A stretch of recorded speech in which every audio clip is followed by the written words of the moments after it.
Saudi আরবে বসবাসরত অবৈধ প্রবাসীদের জন্য আসছে বড় সুখবর। দেশে ফেরার প্রক্রিয়া এখন আরও সহজ ও আধুনিক করতে নতুন অনলাইন ব্যবস্থা চালু করতে যাচ্ছে সৌদি সরকার। দেশটির স্বরাষ্ট্র মন্ত্রণালয়ের উদ্যোগে চালু হচ্ছে সেলফ ডিপোর্টেশন প্ল্যাটফর্ম। এই প্ল্যাটফর্মের মাধ্যমে অবৈধ প্রবাসীরা অনলাইন আবেদন করে নিজেরাই দেশে ফেরার পুরো প্রক্রিয়া সম্পন্ন করতে পারবেন।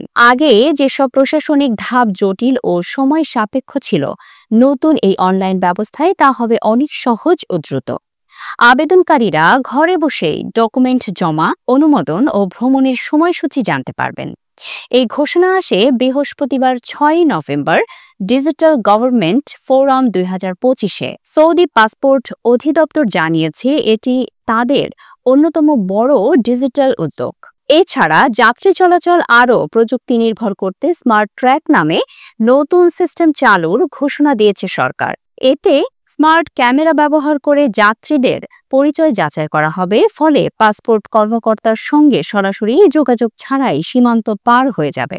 আরও যুক্ত হয়েছে ডিজিটাল টুইন্স নামের কৃত্রিম বুদ্ধিমত্তা প্রযুক্তি।